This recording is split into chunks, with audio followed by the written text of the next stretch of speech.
बच्चों, आज के वीडियो में हम strategies for enhancement in food production chapter के अंतर्गत कुछ इम्पोर्टेंट टॉपिक्स पे बात करने वाले हैं, जैसे रोग प्रतिरोधी किस्मों का विकास, development of disease resistance variety, development of insect pest resistance variety and development of varieties of for improved food quality. ठीक है, तो बच्चों सबसे पहले हम बात कर लेते हैं रोग प्रतिरोधी किस्मों का विकास, development of disease resistance variety. बच्चों, फसलों व अन्य पादपों में कई प्रकार के जीवाणु, विषाणु, कवकों के द्वारा रोग हो जाते हैं बच्चों, और हमें हर साल इन रोगों से बहुत सारी फसल का नुकसान होता है। ऐसी परिस्थितियों से बचने के लिए रोग प्रतिरोधी किस्मों का विकास बहुत जरूरी होता है। रोग प्रतिरोधी किस्मों का विकास करने से न केवल खाद्य उत्पादन एवं गुणवत्ता में वृद्धि होती है, बल्कि इन रोगों से बचने के लिए किसानों को जो अपना पैसा भी लगाना पड़ता है और बहुत सारी मेहनत भी लगानी पड़ती है, उससे भी बचा जा सकता है। बच्चों, किसी भी पादप की रोग प्रतिरोधकता उस पादप की रोग उत्पन्न करने से रोकने की क्षमता को कहते हैं। और इस क्षमता को कैसे प्राप्त कर सकते हैं? इस क्षमता को विभिन्न प्रजनन विधियों को अपनाकर प्राप्त किया जा सकता है, जैसे भिंडी की परभनी क्रांति। ठीक है, भिंडी की परभनी क्रांति एक किस्म है जो कि उसको पीत मोजेक विषाणु, येलो मोजेक वायरस, इस रोग के लिए प्रतिरोधी होती है। यानी भिंडी की इस किस्म में येलो मोजेक वायरस का असर नहीं होता है। इसमें यह लक्षण इसकी जंगली प्रजाति से डाला गया है। बच्चों, किसी भी पौधे की जंगली प्रजाति में बहुत सारे रोगों से लड़ने की क्षमता होती है, तो वहां से जीन लेकर जब हम घरेलू फसलों में डालते हैं तो वह रोग प्रतिरोधक क्षमता उसमें भी आ जाती है। अब रोग प्रतिरोधक क्षमता उत्पन्न करने की जो परंपरागत विधियां हैं, उनमें संकरण और चयन यानी सिलेक्शन एंड हाइब्रिडाइजेशन प्रमुख है। ठीक है, इसमें क्या करते हैं? सबसे पहले वांछित लक्षणों के स्रोत वाले पादपों की पहचान करते हैं। कैसे पहचान करेंगे? इसमें हम ये पहचान करेंगे कि वो कौन सी पादप हैं जिनमें वांछित लक्षण है, यानी जिनमें कोई रोग नहीं हो रहा है। जैसे हम किसी रोग से हमारी फसल ग्रसित है, तो पहले हम ये देखेंगे कि ऐसे पादप भी हैं जिनमें ये रोग नहीं होता है। उसके बाद फिर हम चयनित जनकों का संकरण करेंगे, नई संकर जो पादप प्राप्त हुए उनका भी चयन और मूल्यांकन करेंगे। उसके बाद नई किस्म का परीक्षण और विमोचन करेंगे। कुछ प्लांट ब्रीडिंग के जो स्टेप्स हैं, लगभग उनसे मिलते जुलते ये स्टेप्स हैं। बच्चों, यहाँ पे कुछ किस्में हैं, जैसे गेहूं की हिमगिरी जो किस्म है वो पर्ण व धारी किट हिलबंद रोग, ठीक है, इनके लिए प्रतिरोधी होती है। सरसों की पूसा स्वर्णिम जो है वो श्वेत किट रोग के लिए प्रतिरोधी है। फूलगोभी की पूसा सुब्रा कृष्ण विगलन और कुंचित अंगमारी रोग के लिए प्रतिरोधी है। और पूसा सदाबहार जो कि मिर्च की किस्म है वो चिली मोजेक पर्ण संकुंचन रोग के लिए प्रतिरोधी है। बच्चों, यहाँ पर एक ये कॉन्सेप्ट आता है कि सामान्य फसली पादपों से संबंधित जंगली प्रजातियों में रोग प्रतिरोधकता से संबंधित लक्षण होते हैं। मैं आपको पहले भी बता चुकी हूँ, जो जंगली प्रजातियां हैं उनमें रोग प्रतिरोधकता के लक्षण होते हैं। उनको हमने जो हमारी सामान्य उद्यान फसलें हैं, जो हमारी सामान्य कृषि फसलें हैं उनमें डालना है, तो वो कैसे जाएगा? संकरण के द्वारा, हाइब्रिडाइजेशन के द्वारा। ठीक है, यानी पहले हम उनको चयन करेंगे, फिर उनको हाइब्रिडाइजेशन के द्वारा हमारी कृषि फसलों, उद्यान फसलों या सब्जी वाली जो फसलें हैं उनमें इंट्रोड्यूस कराएंगे, उनमें पहुंचाएंगे। पादपों के आनुवंशिक लक्षणों में अचानक उत्पन्न होने वाले परिवर्तनों को उत्परिवर्तन कहते हैं। यह प्राकृतिक या कृत्रिम कारणों से उत्पन्न होते हैं। कुछ उत्परिवर्तन हमारे लिए बहुत ही लाभदायक होते हैं, जिनका उपयोग रोग प्रतिरोधी लक्षण उत्पन्न करने में किया जाता है। रोग प्रतिरोधकता उत्पन्न करने के लिए कृत्रिम रूप से विभिन्न रसायनों या गामा किरणों का उपयोग किया जाता है, जिन्हें म्यूटाजेंस कहते हैं, जो उत्परिवर्तन पैदा करते हैं। और फिर उत्परिवर्तन के बाद वांछित रोग या प्रतिरोधी लक्षण उत्पन्न करने के बाद उनका चयन रोग प्रतिरोधी किस्मों के रूप में किया जा सकता है। तो इस प्रकार जो प्रजनन होता है जिसमें हम म्यूटेजेंस के द्वारा उत्परिवर्तन उत्पन्न करके रोग प्रतिरोधक गुणों को डालते हैं, तो उस प्रकार के प्रजनन को हम उत्परिवर्तन प्रजनन कहते हैं। इस विधि से बच्चों मूंग का पीत मोजैक वायरस, मूंग की एक किस्म विकसित की गई है जो कि पीत मोजैक, येलो मोजैक वायरस और पाउडरी मिल्ड्यू, चूर्णित असिता भी कहते हैं इसको, पाउडरी मिल्ड्यू रोगों के लिए प्रतिरोधी है। इसके अलावा बच्चों आनुवंशिक अभियांत्रिकी के द्वारा वांछित लक्षणों वाले जीनों को पहचान करके उसे सामान्य पादपों तक पहुंचाया जाता है और आनुवंशिक अभियांत्रिकी द्वारा जीन स्थानांतरण के फलस्वरूप जो नए पौधे बनते हैं उनको ट्रांसजेनिक प्लांट्स कहते हैं।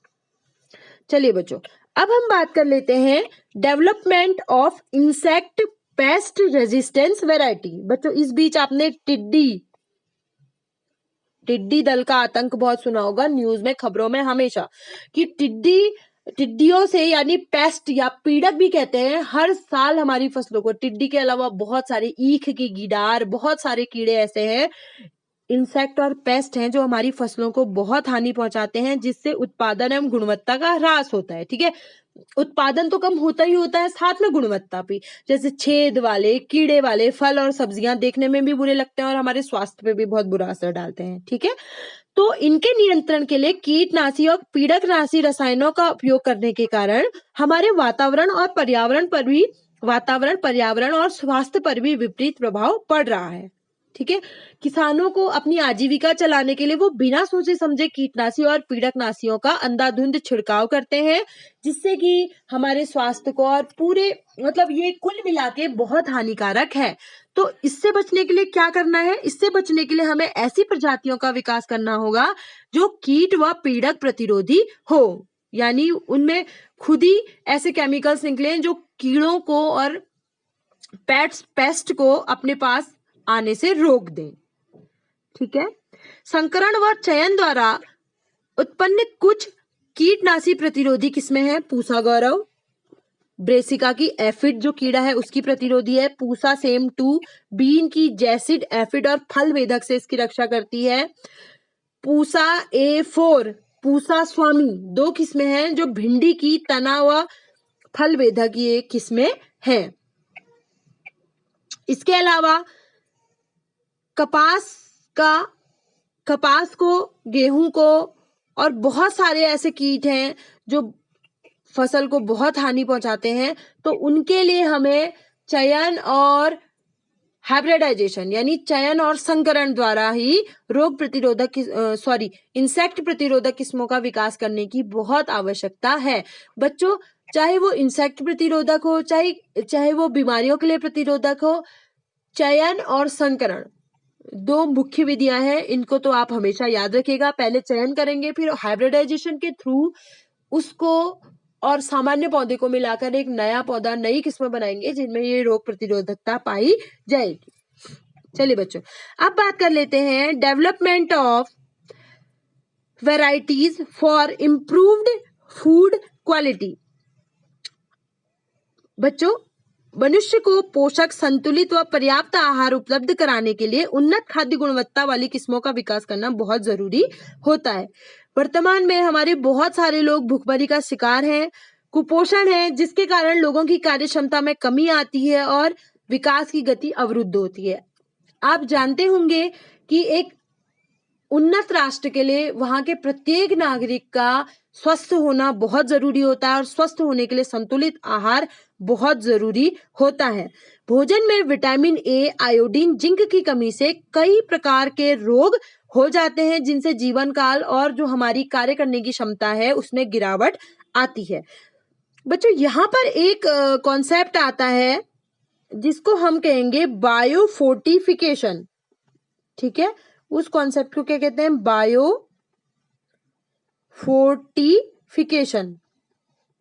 फोर्टिफिकेशन। अब ये क्या है, इसे थोड़ा सा समझ लीजिए। बायोफोर्टिफिकेशन क्या है? लोगों के स्वास्थ्य में सुधार करने के लिए उच्च विटामिन, खनिज या उच्च प्रोटीन या फिर स्वास्थ्यवर्धक वसा वाली फसलों को उगाना। ठीक है, यानी खाद्य गुणवत्ता बढ़ाने के उद्देश्य से, यानी ऐसी फसलों को उगाना जिसमें बहुत सारा प्रोटीन, तेल, विटामिन, पोषक तत्व आदि सब हो, तो उसको हम कहेंगे बायोफोर्टिफिकेशन। जैसे गाजर, पालक, कद्दू में विटामिन ए की मात्रा बढ़ाना, केला, बथुआ, सरसों, टमाटर में विटामिन सी की, आयरन और कैल्शियम की पालक एवं बथुए में, प्रोटीन की मात्रा ब्रॉड बीन्स, लवलब और उद्यान मटर में। वैसे ही बच्चों संकरण द्वारा मक्के की ऐसी किस्में उगाई गई हैं जिनमें अमीनो अम्ल की प्रचुरता होती है। गेहूं ऐसे उगाए गए, गेहूं की ऐसी किस्में विकसित की गई जिसमें प्रोटीन की प्रचुरता, धान में लौह तत्व की प्रचुरता आदि किस्मों का विकास किया गया है। चलिए बच्चों, अब बात कर लेते हैं अधिक खाद्य उत्पादन वाली किस्मों का विकास, जिसके अंतर्गत हम हरित क्रांति को स्पेशली फोकस करेंगे। भारत में खाद्य समस्या को हल करने के लिए अधिक उत्पादन वाली किस्मों की विकास की आवश्यकता महसूस हुई, तो 1960 के दशक में गेहूं और धान की अनेक उच्च उत्पादन वाली किस्मों का विकास किया गया। इसी को हरित क्रांति का नाम दिया गया, जिसमें गेहूं और धान की उच्च उत्पादन वाली किस्मों का विकास किया। विश्व के संदर्भ में डॉक्टर नॉर्मन ई बोरलॉग को हरित क्रांति का श्रेय दिया जाता है और भारत में डॉक्टर एम.एस. स्वामीनाथन को हरित क्रांति के जनक के रूप में जाना जाता है। बोरलॉग ने 1963 में गेहूं की हाफ डॉर्फ अर्धवामन किस्म का विकास किया। कहाँ? मैक्सिको में international centre for wheat and मेज इंस्टीट्यूट, मैक्सिको में इन्होंने गेहूं की हाफ डॉर्फ किस्म का विकास किया। भारत में 1963 में गेहूं की कल्याणिका और सोना किस्मों का प्रयोग किया गया। धान की अर्धवामन जो हाफ डॉर्फ किस्में हैं उनका विकास इंटरनेशनल राइस इंस्टीट्यूट फिलीपींस में विकसित किया गया। गेहूं और धान की अधिक उत्पादन वाली किस्मों का ही परिणाम हरित क्रांति के रूप में सामने आया। यानी हरित क्रांति किसे कहेंगे? जिसमें 1960 के दशक में गेहूं और धान की उच्च उत्पादन वाली किस्मों का विकास किया गया, जिनसे जो उत्पादन था वो बहुत अधिक बढ़ गया।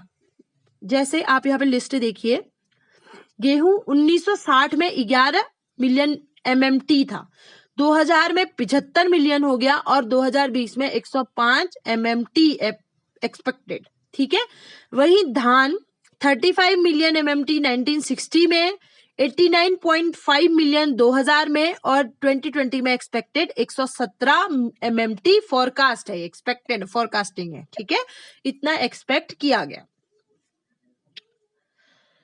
बच्चों गन्ने को भी हम as a commercial crop use करते हैं। गन्ने की अधिक शर्करा उत्पादन वाली गन्ने की संकर किस्म का विकास किया गया। सैकेरम बर्बेरी जो कि उत्तरी भारत की जलवायु के प्रति अनुकूलित थी, इसका तना पतला और इसमें कम शर्करा थी। इसका क्रॉस कराया गया सैकेरम ऑफिसिनेरम। किससे कराया गया? सैकेरम ऑफिसिनेरम, जिसमें कि जो दक्षिण भारत की जलवायु के प्रति अनुकूल थी, और इसका तना मोटा था और अधिक इसमें शुगर का अंश था। इन दोनों का जब संकरण कराया गया तो गन्ने की एक संकर किस्म उत्पन्न हुई जो उत्तरी भारत की जलवायु में भी जिसका उत्पादन संभव था। इसका तना जो था वो मोटा था और इसमें बहुत अधिक मात्रा में शर्करा थी। ज्वार, इसके साथ साथ ज्वार, बाजरा एवं मक्का की अधिक उपज देने वाली और सूखा प्रतिरोधी, जलाभाव प्रतिरोधी यानी सूखा प्रतिरोधी किस्मों का विकास किया गया है। एक इसमें अंतरवंशी संकरण भी आता है। अंतरवंशी संकरण, दो वंशों के बीच में जो संकरण होता है, जैसे रेफेनस, मूली और गोभी, रेफेनस और ब्रेसिका के बीच रेफेनो ब्रेसिका संकरण जो है वो किया गया। यानी बहुत सारी ऐसी किस्में बनाई गई हैं जो बहुत अधिक उत्पादन देने वाली हैं और बहुत कम समय में उत्पादन देती हैं। यानी बच्चों, प्लांट ब्रीडिंग टेक्नोलॉजी के थ्रू हम बहुत सारी ऐसी उन्नत किस्मों का विकास कर चुके हैं जो हमें बहुत अधिक उत्पादन भी देती है, जो सूखा प्रतिरोधी भी अनेक किस्में हैं, कुछ किस्में कीट प्रतिरोधी है, कुछ किस्मों में पोषक तत्व की भरमार है। ठीक है बच्चों, आई होप इस कॉन्सेप्ट को आप समझ गए होंगे। अगर आप इसे और पढ़ेंगे तो बहुत जल्दी आप इसको समझ जाएंगे और इसमें और ज्यादा फैक्ट्स ऐड कीजिएगा। जैसे बहुत सारी वैरायटीज, ये ऑब्जर्वेशन के पॉइंट ऑफ व्यू से देखिएगा। जैसे कोई बीज लाते हैं तो पूछेगा ये कौन सी वैरायटी का बीज है, तो ठीक है, इस तरीके से आपके जो ज्ञान है उसमें वृद्धि भी होगी और साथ ही साथ आप दूसरों को भी बता पाएंगे। क्योंकि उत्तराखंड में हम ज्यादातर लोग, हमारी आजीविका है जो वो कृषि, बागवानी या फिर ये जो भी है ये सब कुछ है, तो आप दूसरों को भी बता पाएंगे कि कैसे हमें अच्छी अच्छी किस्मों का प्रयोग करना चाहिए ताकि हमें उत्पादन बहुत अधिक मात्रा में प्राप्त हो। साथ ही साथ हमें फालतू के बिना सोचे समझे कीटनाशकों, कृमिनाशकों, कीटनाशकों, रोगनाशकों आदि का उपयोग करने से बचना चाहिए और इनका उपयोग करने से अच्छा हम रोग प्रतिरोधक या कीट प्रतिरोधक किस्मों का उपयोग करें तो वो ज्यादा बेनिफिशियल रहेगा। चलिए बच्चों, मिलते हैं अपने नेक्स्ट वीडियो में।